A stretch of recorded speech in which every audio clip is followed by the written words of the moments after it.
ಸ್ನೇಹಿತರೆ ನಮಸ್ಕಾರ. Kannada big boss 12ನೇ ಆವೃತ್ತಿ ಬಹಳ ಯಶಸ್ವಿಯಾಗಿ ಬಹಳ ವಿಜೃಂಭಣೆಯಿಂದ ಒಬ್ಬೊಬ್ಬರು 99 ಮತಗಳನ್ನು ಹಾಕುವುದರ ಮೂಲಕ ಹಾಸ್ಯ ನಟ, ಸೀದಾ ಸಾದಾ ಮನುಷ್ಯ, ಬಡವರ ಮಕ್ಕಳು ಬೆಳಿಬೇಕು ಅಂತೇಳಿ ಗಿಲ್ಲಿ ನಟರವರನ್ನು ಗೆಲ್ಲಿಸಿದ್ರಿ. ಅವತ್ತು ಸ್ಟುಡಿಯೋದ ಹತ್ರ ಸಾವಿರಾರು ಜನ ಜಮಾಯಿಸಿದ್ರಿ. ಒಳ್ಳೆಯದು, ಯಾಕೆಂದರೆ ಒಳ್ಳೇದಾಗಬೇಕು ಅಂದರೆ ಬಾಳ್ಗೆಡಬೇಕು, ಅದರಲ್ಲಿ ತಪ್ಪೇನಿಲ್ಲ. ಅದೇ ರೀತಿ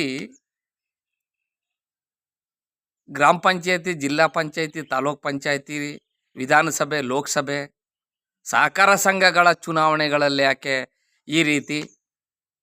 ಅಲ್ಲಿ ಅವನಿಗೆ ಒಳ್ಳೇದಾಗಬೇಕು ಅಂತ ಓಟ್ ಹಾಕೋರು, ಇಲ್ಲಿ ನಮಗೆ ನಮ್ಮ ಮಕ್ಕಳ ಭವಿಷ್ಯಕ್ಕೆ ಒಳ್ಳೇದಾಗಬೇಕು ಅನ್ನೋದನ್ನು ಮರ್ತು ಬಿಡ್ತಾ ಇದ್ದೀವಿ.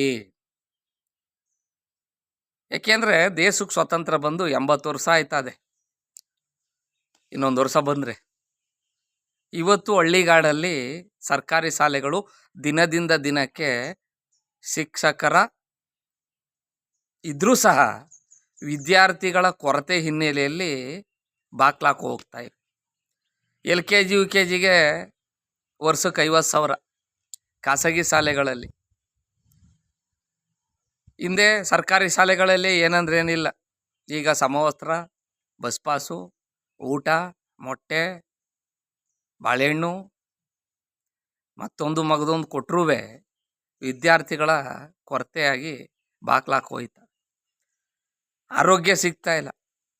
ಆದರೆ ದಿನದಿಂದ ದಿನಕ್ಕೆ, ವರ್ಷದಿಂದ ವರ್ಷಕ್ಕೆ ಲಕ್ಷಗಳ ಕೋಟಿಗಳಲ್ಲಿ ಸರ್ಕಾರದ ಮೇಲೆ, ಅಂದರೆ ಈ ರಾಜ್ಯದ ಜನರ ತಲೆಯ ಮೇಲೆ ಸಾಲವನ್ನು ಅಧಿಕಾರಕ್ಕೆ ಬಂದಂಥ ರಾಜಕೀಯ ಪಕ್ಷಗಳು ಒರೆಸ್ಬಿಟ್ಟು ಸಾಲ ಮಾಡಿ ಅದು ತುಪ್ಪ ತಿನ್ನುವಂತ ಅವರು ತುಪ್ಪ ತಿನ್ಕೊಂಡು 5 ವರ್ಷಕ್ಕೊಂದ್ಸಲಿ ಮತದಾರರ ಮೂಗಿಗೆ ಹಿಂಗೆ ತುಪ್ಪ ಸವರ್ಬಿಟ್ಟು ಅವರು ಗೇಮೆಗೆ ಹೋಯ್ತಾವ್ರೆ.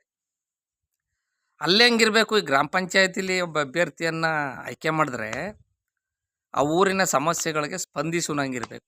ಈಗ ನಮ್ಮೂರಲ್ಲಿ ಒಬ್ಬ ಯುವಕ ಗೆದ್ದವನೆ, ರೇವಣ್ಣ ಅಂತೇಳಿ.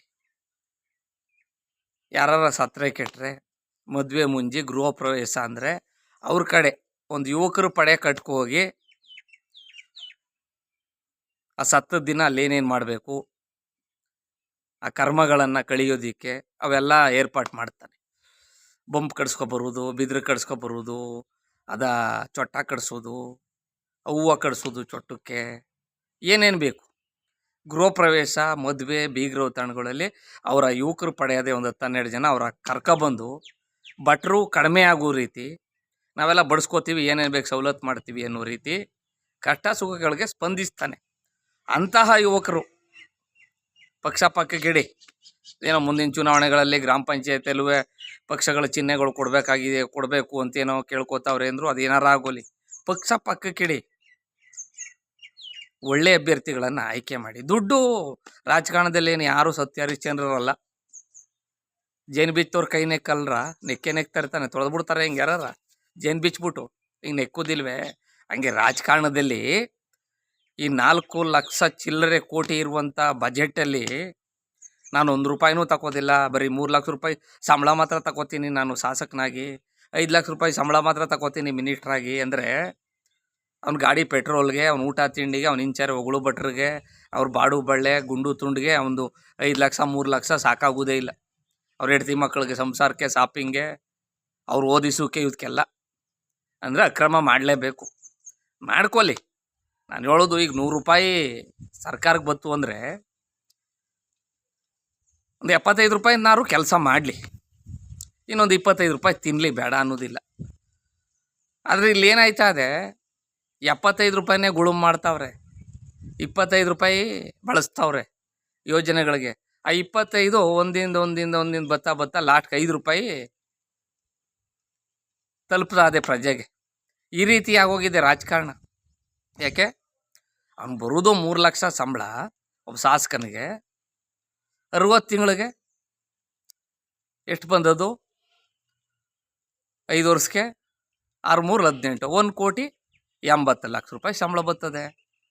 20 25 50 ಕೋಟಿ ಈ ಚನ್ನಪಟ್ಟಣ ಕ್ಷೇತ್ರದ ಉಪಚುನಾವಣೆಯಲ್ಲಿ ನೋಡಿದ್ರಿ, ಒಂದೊಂದು ಮತಗಳಿಗೆ ಎಷ್ಟು ಕೊಟ್ಟದ್ದು, ಎರಡೂ ಪಕ್ಷಗಳ ಕಡೆಯಿಂದ ಒಂದು ಮತಕ್ಕೆ 3,500, ಇನ್ನೂ 1,500 ಎಕ್ಸ್ಟ್ರಾ ಖರ್ಚಾಗದೆ. ಅವ್ರು ಬಂದಾಗ 200, ಇವ್ರು ಬಂದಾಗ 200, ಆ ಪಕ್ಷದವ್ರು ಬಂದ್ರೆ 200, ಈ ಪಕ್ಷದವ್ರು ಬಂದ್ರೆ 200, ಕನಿಷ್ಠ ಒಂದು ಮತಗಳಿಗೆ 5,000 ರೂಪಾಯಿ ಖರ್ಚಾಗದೆ ಎಲ್ಲನ ಲೆಕ್ಕ ಹಾಕೊಂಡ್ರೆ.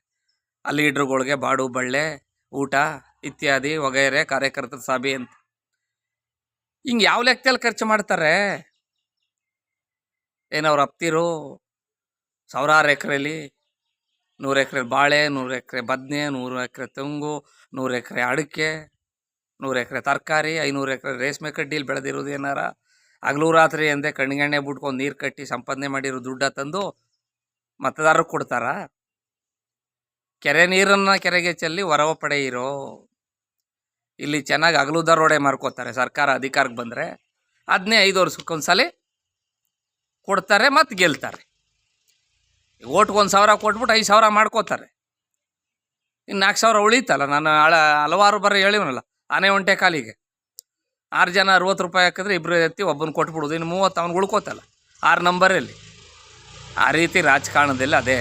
ಅದರಲ್ಲೂ ಅವರೇ ನಾನು ಹೇಳುವಂಗೆ ರಾಜಕಾರಣದಲ್ಲಿ ಅಂದರೆ ಅವರು ಅಷ್ಟೇ ಸತ್ಯ ಹರಿಶ್ಚಂದ್ರ ಅಲ್ಲ ಅಂದರೆ ಕಳ್ಳರು. ಅದರಲ್ಲಿ ಕಳ್ಳರಲ್ಲಿ ಯಾರ್ಯಾರು ಇದ್ದಾರೋ ಪಿಕ್ ಪಾಕೆಟರ್ಸವ್ರು ಇರ್ತಾರೆ, ಅವತ್ತಿಂದ ಯಾಚಿಕೆ ಕಳಿಬೇಕು. ಇನ್ನೊಬ್ಬರು ಹೆದ್ದಾರಿ ದರೋಡೆಕೋರು ಇರ್ತಾರೆ, ಅವರು ಒಂದಷ್ಟು. ಇನ್ನೊಬ್ಬರು ATM ದರೋಡೆಕೋರು ಇರ್ತಾರೆ. ಅದಾದಮೇಲೆ ಚಿನ್ನಾಭರಣ ಅಂಗಡಿಗಳ ನುಗ್ಗೂರು, ಬ್ಯಾಂಕ್ ಲೂಟಿ ಮಾಡೋರು ಇರ್ತಾರೆ. ಅವ್ರು ಭಾರಿ ದೊಡ್ಡ ಕಳ್ಳರು. ಹಂಗೆ ರಾಜಕಾರಣದಲ್ಲೂ ಎಲ್ಲ ರಾಜಕೀಯ ಪಕ್ಷಗಳು ಕಳ್ಳರಿಗೆ. ನಾನು ಸತ್ಯ ಹರಿಶ್ಚಂದ್ರನ ತುಂಡು ಉಪ್ಪಿನ ಗುಡ್ಡೆ ಮೇಲೆ ನಿಂತ್ಕೊಂಡು ಉಪ್ಪು ಹಿಡ್ಕೊಂಡು ಮಾತಾಡ್ತೀನಿ, ನಾ ಸತ್ಯವಂತ ಅನ್ನೋನು ಯಾರೂ ಇಲ್ಲ. ಅದರಲ್ಲೂ ಒಳ್ಳೆಯವರು ಇರ್ತಾರಲ್ಲ. ಕಳ್ಳರಲ್ಲಿ ಕಮ್ಮಿ ಕಳ್ಳರು ಇರ್ತಾರಲ್ಲ, ಕಮ್ಮಿ ಕಳ್ಳರು, ಕಮ್ಮಿ ಕೆಟ್ಟೋರು, ಇಂಥವ್ರನ್ನು ಆಯ್ಕೆ ಮಾಡಿ.